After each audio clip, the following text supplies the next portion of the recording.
നേർവേദി പ്രഭാഷണ പരമ്പരയിലേക്ക് ഏവർക്കും സ്വാഗതം. സുവിശേഷകൻ കുഞ്ഞുമോൻ തോട്ടപ്പള്ളി ഇപ്പോൾ നിങ്ങളുമായി ദൈവവചനം പങ്കുവെക്കുന്നു. ശ്രദ്ധിച്ചാലും.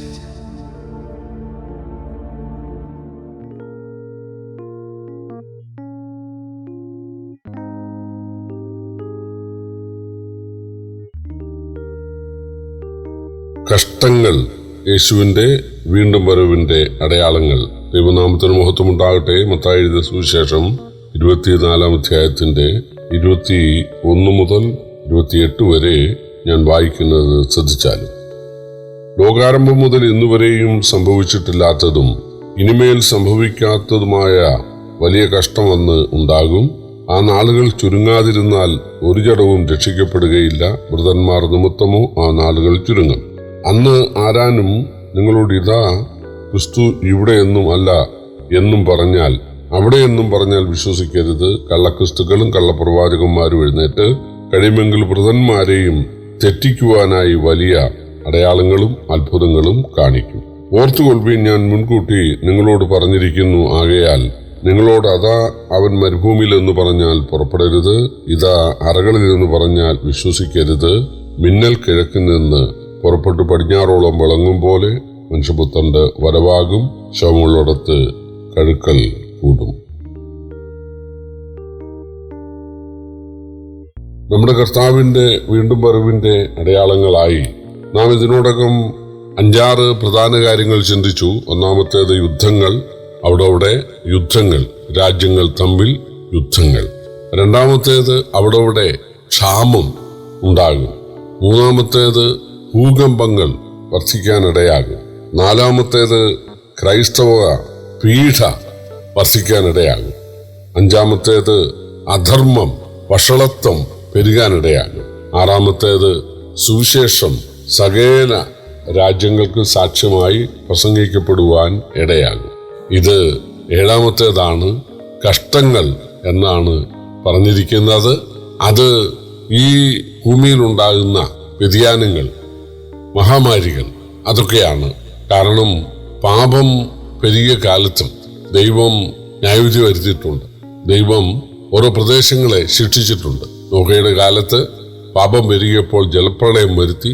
ലോത്തിന്റെ കാലത്ത് പാപം പെരുകിയപ്പോൾ ആകാശത്ത് നിന്ന് തീയും ഗന്ധകവും വർഷിപ്പിച്ച് ആ പ്രദേശത്തെ മനുഷ്യരെയും മൃഗങ്ങളെയും നശിപ്പിക്കാനിടയായി. ഇസ്രായേൽ മക്കൾ മിസ്രയീമിലായിരുന്ന കാലത്ത് അവരെ ഫറവോൻ പീഡിപ്പിച്ച കാലത്ത് ദൈവം 10 ബാധകൾ അയക്കുവാൻ ഇടയായി. ആ സമുദ്രത്തിലെ കുടിവെള്ളത്തിന്റെ പ്രശ്നം അവിടെ ഉണ്ടായി. അതുപോലെ തവളയും പേനും വെട്ടുക്കിളിയും വർദ്ധിക്കാനിടയായി. അതിൻ്റെ ഉപദ്രവങ്ങളുണ്ടായി. കൽമഴ ഉണ്ടായി. മൃഗങ്ങൾക്കൊക്കെ രോഗബാധ ഉണ്ടായി. അങ്ങനെയുള്ള പിന്നെ കൂരിരുട്ട് ഉണ്ടാകാനിടയായി.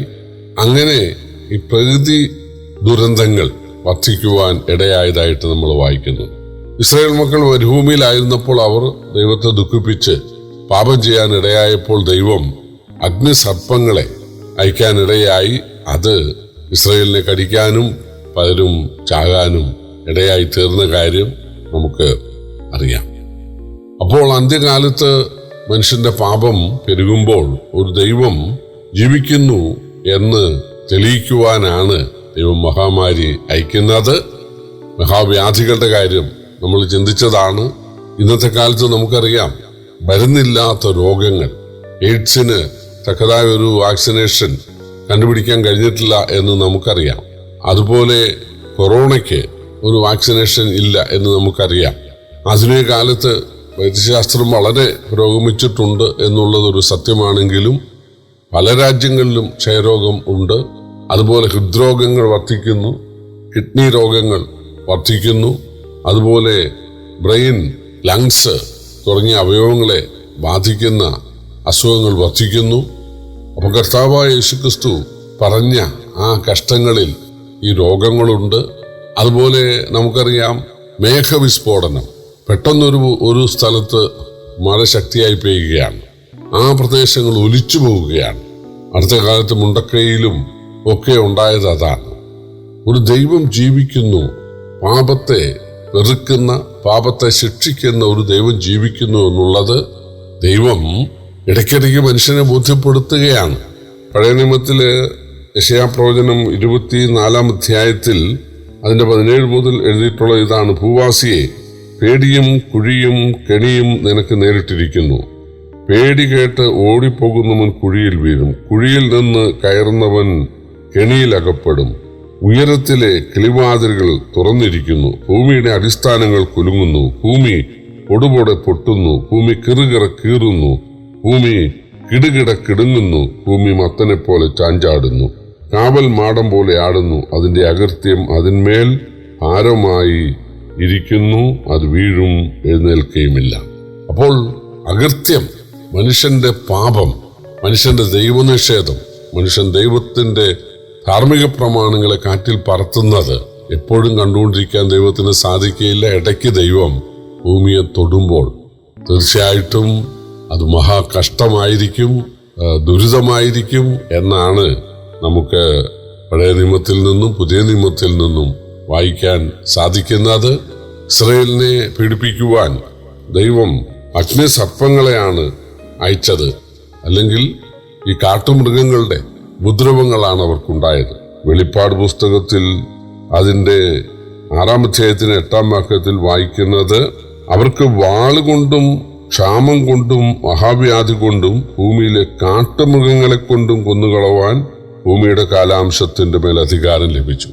ഈ അടുത്ത കാലത്ത് കാട്ടുമൃഗങ്ങളുടെ ഉപദ്രവങ്ങൾ പെരുകിയിരിക്കുകയാണ്. ഇന്നലെ ഒരു കണക്ക് വായിച്ചു, കാട്ടുമൃഗങ്ങളാൽ 111 ആളുകളാണ് കഴിഞ്ഞ വർഷം മരിച്ചതെന്ന്. 111 ആനകൾ നാട്ടിലേക്ക് വന്ന് ശല്യം ചെയ്യുകയാണ്. പുലിയും കടുവയും നാട്ടിലേക്ക് വന്ന് ശല്യം ചെയ്യുകയാണ്. പന്നി നാട്ടിലേക്ക് വന്ന് ശല്യം ചെയ്യുകയാണ്, മനുഷ്യനെ ഉപദ്രവിക്കുകയാണ്. പണ്ട് കാലത്തൊക്കെ അപൂർവം അതൊക്കെ ഉണ്ടായിരുന്നെങ്കിലും ഇക്കാലത്ത് ഇത് വർദ്ധിക്കുകയാണ്. കാരണം വേദപുസ്തകത്തിൽ അത് എഴുതിയിരിക്കുകയാണ്. അന്ത്യകാലത്ത് കാട്ടുമൃഗങ്ങളാലുള്ള ഉപദ്രവങ്ങൾ ഉണ്ടാകും എന്ന്. പ്രിയപ്പെട്ടവരെ, മനുഷ്യന്റെ പാപം പെരുകുന്നത് കൊണ്ടാണ് ദൈവം കാലാവസ്ഥയുടെ മേൽ പ്രവർത്തിക്കുന്നത്, ഈ ഭൂമിയെ തൊടുന്നത്, ആകാശത്തെ തൊടുന്നത് എന്നുള്ളത് പഠിക്കുവാനായിട്ട് നമുക്ക് സാധിക്കണം. തിരുവെഴുത്തിൽ അതിന് ധാരാളം തെളിവുകൾ ഉണ്ട്. കർത്താവിന്റെ വരവടുക്കുന്ന സമയത്ത് ഇതുപോലെയുള്ള പ്രകൃതി ദുരന്തങ്ങൾ വർദ്ധിക്കും എന്നാണ് ഒരടയാളമായി കർത്താവ് പറഞ്ഞിരിക്കുന്നത്. പക്ഷേ എന്നാലും ഈ കള്ളപ്രവാചകന്മാർക്കൊരു കുറവും ഉണ്ടാകില്ലെന്നാണ്. കള്ളപ്രവാചകന്മാര് അവര് പിശാചിന്റെ ശക്തിയാൽ അത്ഭുതങ്ങളും അടയാളങ്ങളും ഒക്കെ ചെയ്ത ആളുകളെ തങ്ങളുടെ പിന്നാലെ അണിനിർത്താൻ ശ്രമിക്കും. യേശു പറഞ്ഞല്ലോ, എന്റെ നാമത്തിൽ നിങ്ങൾ പ്രാർത്ഥിച്ചു പ്രവചിച്ചു ഭൂതങ്ങളെ പുറത്താക്കി, പക്ഷെ ഞാൻ നിങ്ങളെ അറിഞ്ഞിട്ടില്ല. അപ്പൊ യേശുവുമായി ഒരു ബന്ധവുമില്ലാത്ത അല്ലെങ്കിൽ ദൈവഭക്തി ഇല്ലാത്ത ആളുകൾ, അതായത് സാത്താന്യ സേവയാൽ അത്ഭുതങ്ങളൊക്കെ ചെയ്യാൻ ഇടയാകും. പക്ഷേ അവർ പറയും ഇത് യേശുവിന്റെ നാമത്തിലാണ്, യേശുവിനോടുള്ള പ്രാർത്ഥനയാലാണ്, യേശുവിനാലുള്ള കൃപാവരത്താലാണ് എന്ന് പറഞ്ഞ ആളുകളെ തങ്ങളിലേക്ക് വരുത്താൻ ശ്രമിക്കും. പിന്നെ ഇതാ ക്രിസ്തു, ഇന്നയാളാണ് ക്രിസ്തു, ഇതാ അവിടെ മരുഭൂമിയിൽ അതാ ക്രിസ്തു എന്നൊക്കെ ആളുകൾ പറയാനുള്ള സാധ്യതയുണ്ട്. പക്ഷെ നിങ്ങൾ തെറ്റിപ്പോകരുത് എന്നാണ് കർത്താവ് പറഞ്ഞത്. അവസാനമായി കർത്താവ് പറയുന്നത്, മിന്നൽ കിഴക്ക് നിന്ന് പുറപ്പെട്ട് പടിഞ്ഞാറോളം വിളങ്ങ് പോലെ മനുഷ്യപുത്രന്റെ വരവാകും. ആ വാക്യം ഒരുപാട് പേര് തെറ്റിദ്ധരിച്ചിട്ടുണ്ട്. യേശു കിഴക്ക് നിന്നായിരിക്കും വരിക എന്നാണ് ചിലർ പറയാനിടയായത്. യേശു പറഞ്ഞു, ഈ മന്ദിരം പൊളിപ്പീൻ, ഞാൻ 3 നാൾ കൊണ്ട് പണിയാം.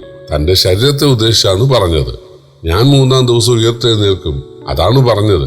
പക്ഷെ യഹൂദന്മാർ വിചാരിച്ചത് എന്താണ്?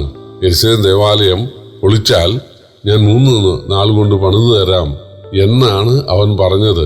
യെരുശലേം ദേവാലയം പൊളിച്ചു കളയാനുള്ള അവന്റെ തന്ത്രമായിരുന്നു ഇതെന്നാണ് അവര് പറഞ്ഞ് പരത്താനിടയായത്. അതുപോലെ ഇവിടെ മിന്നൽ കിഴക്ക് നിന്ന് പടിഞ്ഞാറോളം വിളങ്ങുന്നത് പോലെ എന്ന് പറഞ്ഞാൽ ടൈം ആസ്പെക്റ്റ് ആണ്. അതായത് നൊടിയിട്ട കൊണ്ട അങ്ങനെയാണല്ലോ മിന്നല്. അല്ലാതെ യേശു കിഴക്കുന്ന് വരുമെന്നല്ല. ചില കിഴക്ക് നോക്കി പ്രാർത്ഥിക്കുന്നത് യേശു കിഴക്കുന്ന് വരും.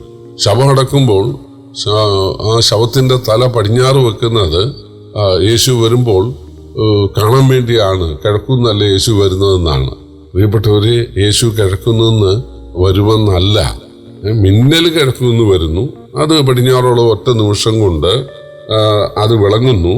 അതുപോലെ പെട്ടെന്നായിരിക്കും യേശു ആകാശത്തിൽ പ്രത്യക്ഷപ്പെടുന്നത്. യേശു ആകാശത്തിലാണ് വരുന്നത് എന്നുള്ളത് ശരിയാണ്. കാരണം കർത്താവ് താൻ ഗംഭീരനാഥത്തോടും പ്രധാന ദൂതന്റെ ശബ്ദത്തോടും ദൈവത്തിന്റെ കാവളത്തോടും കൂടെ സ്വർഗത്തിൽ നിന്ന് ഇറങ്ങി വരുന്നു. അവൻ മേഘങ്ങളെ വാഹനമാക്കിയാണ് വരുന്നത്. അത് ശരിയാണ്. പക്ഷെ കിഴക്കുനിന്നാണ് എന്ന് ഒരിക്കലും ഒരു വാക്യം ഇല്ല. അതുകൊണ്ട് കിഴക്കോട്ട് നോക്കി പ്രാർത്ഥിക്കുന്നതിനകത്തും അർത്ഥമില്ല. 2 3 2 നാമത്തിൽ കൂടുന്നവരുടെ നടുവിൽ ഞാനുണ്ടെന്നാണ് യേശു പറഞ്ഞത്. പ്രിയപ്പെട്ടവരെ, കർത്താവിന്റെ വീണ്ടും വരവ് അടുത്തു. അതുകൊണ്ട് അതിന്റെ അടയാളങ്ങളൊക്കെ ആകാശത്തിലും ഭൂമിയിലും അല്ലെങ്കിൽ പ്രകൃതി ശക്തികളുടെ മേലും കാലാവസ്ഥയുടെ മേലും നാം കണ്ടുകൊണ്ടിരിക്കുന്നു. കർത്താവിന്റെ വരവിനായിട്ട് ഒരുങ്ങുവാൻ ദൈവം ഏവരെയും സഹായിക്കട്ടെ. കർത്താവിന്റെ വിലയേറിയ നാമം വാഴ്ത്തപ്പെടുമാറാകട്ടെ.